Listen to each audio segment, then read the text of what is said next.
I want to get right now to a developing story. Just when you thought the deep state couldn't get any deeper, what do you know? We get reports tonight linking members of Adam Schiff's team to that sketchy energy company out of Ukraine, Burisma, the one that paid all that money to Hunter Biden. According to reports in the Washington Examiner as well as Breitbart, two of Adam Schiff's team members worked at something called the Atlantic Council, which was a think tank, which Breitbart says is funded by this Ukrainian company, Burisma. Okay, so think about that. A couple of Schiff team members worked at a think tank that allegedly, reportedly, was funded by Burisma? And it gets worse, because there are also reports now that the alleged whistleblower worked with one of Schiff's team members at the National Security Council. And what do you know? As soon as Schiff's team member went over to Capitol Hill, you know, when he left the NSC, suddenly that report from the whistleblower got filed. This does not look very good. But hey, you know what? We've known all along this ain't pretty, right? Joining me right now, Bush 43 Senior Advisor Brad Blakeman. Brad, good to see you. All right, let's dissect this. We're going to get to the whistleblower in a second. But first of all, the Atlantic Council.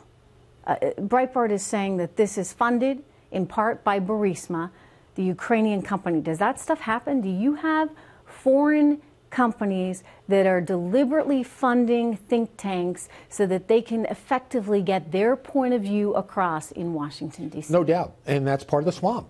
And, you know, Washington is an insidious place where it's very incestuous. One minute you're in government, the next minute you're outside in a think tank, then you're back in government.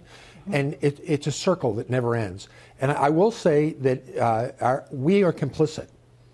Our enemies know that. Our democracy and our laws allow them to do this through 501c4s, not-for-profits. Don't have to disclose donors. They have different rules. So, you know, shame on us because we allow this to occur. And seems like a conflict, right? I mean, you know, this whole thing is about Burisma and Hunter Biden and Ukraine. And it turns out two Schiff staffers allegedly worked for a think tank supported by Burisma. And this is why they want to keep the whistleblower silent.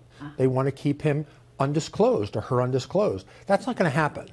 Eventually, it's going to come out. What we need to do is have it come out when it's appropriate to come out because it has an effect on the proceedings that are going on in the House and eventually if it does get to the Senate. I want to look at some of the timing here because this is wild, right? So one of Schiff's staffers used to work at the NSC and worked at the NSC with the alleged whistleblower. And so they were buddies at the NSC.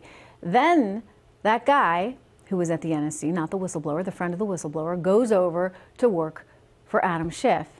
And sure enough, shortly thereafter, the whistleblower's complaint gets filed. And it was just a perfect-looking complaint, as though somebody with a legal background had looked it over. Adam Schiff on national television saying, no, I didn't, you know, we did not have any contact with the whistleblower. He then had to amend that. His team said, indeed, we did.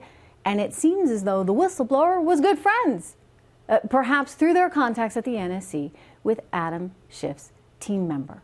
What's going on? Well, here's what's going on. You have a whistleblower who we know is a professional, it's a civil servant, it's within the bureaucracy of the intelligence community. You tell me that this person does not know the protocol of being a whistleblower, going to the IG within their own department. No, that whistleblower goes where? Goes up to the Hill, to Adam Schiff's office, to his buddies. You just pointed out the relationship. This is not like Kevin Bacon, you're 6 steps removed. This is like 1 step removed. You've worked with these people before, you know what they are. And you think it was pre-planned, it was premeditated? It was premeditated, it was pre-planned. The good news is, what is happening in the House will be exposed by the Senate if it goes to trial. If Democrats were smart, they'd shut this thing down. Because where this is going, I think they're they don't backpedaling now. They don't want it all to come out. This is, you know, a very deliberate sort of orchestrated move. They thought that they were going to do the president a ton of damage, and instead they did themselves damage. I mean, you look at all the polling, right? The polling shows independents. They don't like it. No. How is it that America sees through it, do you think, Brad? Because America, we're a lot smarter than the people in Washington give us credit for. I live within the Beltway, and if you believed everything that they believed in the Beltway, we would be in real trouble. The good news is, outside the Beltway, in the heartland of America, people get it. They have common sense. They're astute. They're smart.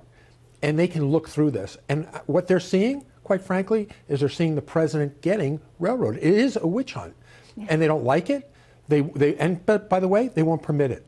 Yeah. Eventually, Americans have the last say. Well, impeachment's now moving into the Judiciary Committee hearings next week. What's your sense of what we're going to see now? Well, if you don't like Adam Schiff out there, you're certainly not going to like Jerry Nadler. Jerry Nadler makes Adam Schiff look like, you know, like your prom date, right? I mean, he's looking like the quarterback of the football team compared to Jerry Nadler. And that's where the Speaker of the House comes in, because she needs to. She can no longer let the inmates run the asylum. She's got to be saying, my gosh, I told you guys. Exactly. Right? I mean, don't forget, she said all along this has to be a bipartisan thing. It wasn't bipartisan. She said it's a very big deal. She knew. Right. And look what Adam Schiff did to her. Adam Schiff, before the complaint came out, said, aha, we got him this time. Yeah. And before the complaint comes out, what does she do? She gets ahead of her skis and she announces the inquiry. They have the vote. But what she should have done was told Adam Schiff to slow down. She's already been burned by him on the Russian investigation. Listen, I mean, they got way ahead of their skis from the very beginning. Don't forget, they were going to go forward with these impeachment hearings, and then the president said, I got a transcript for you. Right. What do you know? Never thought it would be released, thought they'd have to go to court, and the president didn't release one transcript, he released two. And by the way, the president of the Ukraine backs up our president. Says, I didn't feel a quid pro quo. I agree with the transcript. It's accurate. And the transcript is more believable than not. Why? Because it's prepared by a bureaucrat in the ordinary course of their business. It wasn't. No, there's no conjecture. We can look at it and read the actual words. Right. That's what I think is truly troublesome about all of this. I mean, when you think about the health of our institutions, right? And I've said all along, I think Putin's getting exactly what he wanted with all this division, and also the undermining, if you would, of our institutions, of our government, of our faith and belief in government.